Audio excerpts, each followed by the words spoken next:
सभी को नमस्कार। कैरियर फर्स्ट चैनल पर आप सबका स्वागत है। डिक्टेशन लिखने के लिए तैयार रहें। Ready start.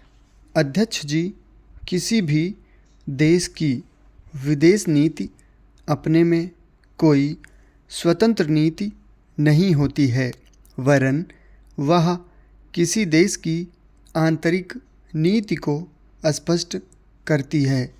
उदाहरण के लिए हम अमेरिका को ले सकते हैं। उसने अपने यहाँ अधिक अन्न पैदा किया और जब उसके पास अनाज फालतू बच गया, तब वह अपने बकाया अनाज की बिक्री के लिए ऐसे देशों की तलाश करने लगा जो उधार पर माल ले सकते हों।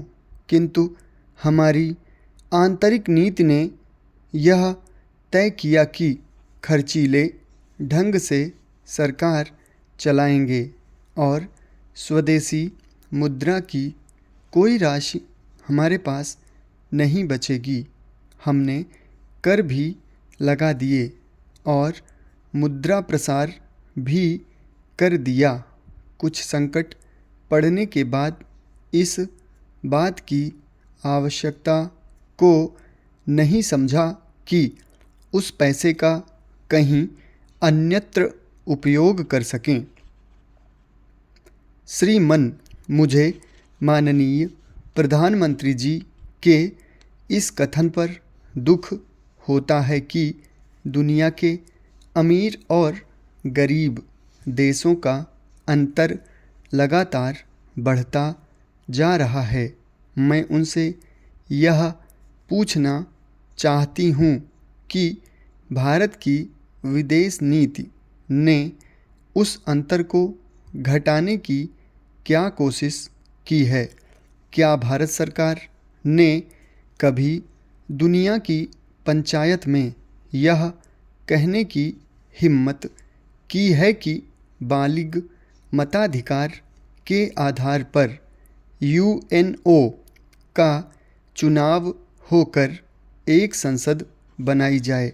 और क्या आप में यह देखने की हिम्मत है कि फौज के हिसाब से कर लगाकर एक विकास का खाता खोल दिया जाए?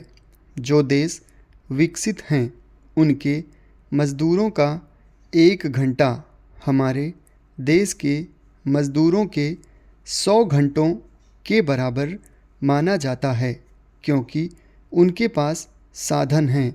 इसीलिए यह अंतर और भी बढ़ता चला जा रहा है। किसी देश के अंदर आंतरिक नीति में अमीरी और गरीबी का अंतर बढ़ता चला जा रहा हो और वह दुनिया के देशों में विद्यमान अमीरी और गरीबी का अंतर इस अभिशाप को समाप्त करेगा, यह समझ में आने वाली बात नहीं है। अब मैं आपका ध्यान एक और बात की ओर दिलाना चाहती हूँ।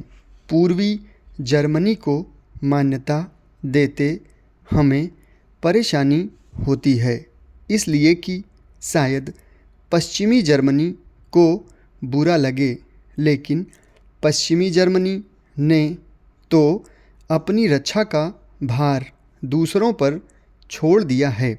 उसने अपनी पूरी शक्ति इस बात पर लगा दी है कि अधिक से अधिक उत्पादन किया जाए। आपने जो समय दिया उसके लिए मैं आभार प्रदर्शन करता हूँ और आपका धन्यवाद करता हूँ। समाप्त। धन्यवाद।